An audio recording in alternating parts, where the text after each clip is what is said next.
नमस्कार दोस्तों। आज की कहानी है गरीब बहू बनी कलेक्टर। एक बच्ची की माँ नहीं थी। सौतेली माँ उस बच्ची से हर काम करवाती थी। 4 बजे भोर में वह बच्ची जागकर स्कूल के समय तक हर काम करती थी। उसके बाद स्कूल जाती थी। सौतेली माँ अपने बच्चे को टिफिन देती थी, लेकिन उस बच्ची को टिफिन भी नहीं देती थी। लेकिन बच्ची को कोई ऐतराज नहीं था।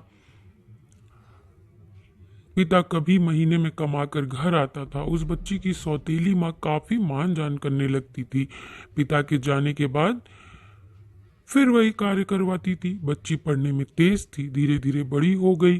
पिता को विवाह की चिंता सताने लगी। एक दिन लड़की के पिताजी बिटिया की शादी का जिक्र कर दी। सौतेली माँ ने कहा कि हमारे रिश्ते में एक लड़का है, दहेज भी नहीं लेगा, थोड़ा गरीब है, परिवार ठीक है। लड़की चूंकि पढ़ना चाह रही थी, लेकिन जबरदस्ती मंदी में विवाह करके उसे उसके ससुराल भेज दी। लड़की जब ससुराल गई, उसे अपनी बदनसीब किस्मत सोचकर कुछ नहीं बोली। लेकिन लड़के ने कहा, आप बुरा ना मानो तो एक बात कहें। वह बोली कि आपके साथ जीवन भर रहना है, आप जो कहोगे हम मानेंगे। लड़का बोला, जहाँ से पढ़ाई छोड़ी है वहीं से आप शुरू कर दीजिए। हम गरीब जरूर हैं, लेकिन गंवार नहीं हैं। लड़की अपने पति का पैर पकड़कर फपक कर रो दी। लड़का दिन रात मेहनत करने लगा। लड़की दिन रात पढ़ाई में मन लगा दी।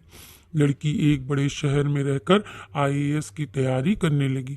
लड़का कमा कमा कर पैसे देने चला आता था। लड़कियों के हॉस्टल के बाहर मिलकर पैसे दे देता था और फिर पुनः घर वापस चला आता था। लड़की आईएएस में सेलेक्ट हो गई। वह आईएएस की ट्रेनिंग पर चली गई और किसी दूसरे प्रदेश में डीएम बन गई। संयोग से लड़का पता लगाकर जब वहां पहुंचा तो लड़की की सारी व्यवस्था देखकर लड़का खुद शर्मिंदगी खाने लगा और वह मन बना लिया कि वह खुद इनकी जिंदगी से दूर हो जाए। लड़की की माँ की तबीयत खराब थी। लड़का हफ्ते भर से मिलने के लिए प्रयास कर रहा था, लेकिन कोई मिलने नहीं दिया। ठंड का मौसम था। डीएम साहिबा का कंबल वितरण का होर्डिंग लगा था। वो भी सवेरे से लाइन लगाकर खड़ा हो गया, जिसमें 5 गरीब चुने गए, उसमें वह लड़का भी था। डीएम साहिबा गाड़ी से उतरी और एक एक करके कंबल देना शुरू कर दी। जब 5वें आदमी को कंबल देने की बारी आई, वह लड़का अपना मुंह तौलिए से बांधे खड़ा हो गया। डीएम साहिबा जैसे ही कंबल हाथ में दी, लड़के की आंखें नम हो गई और धीरे से बोला कि साहब, हमारी माँ की तबीयत खराब है, माँ को यहीं लाया हूँ, आप सरकारी अस्पताल में फोन कर दीजिए जिससे मेरी माँ का सही इलाज हो सके। डीएम साहिबा आवाज को पहचान ली और हाथ पकड़कर फपक कर रो पड़ी और बोली कि आप कब आए, मुझे बताए क्यों नहीं? माँ जी कहाँ हैं?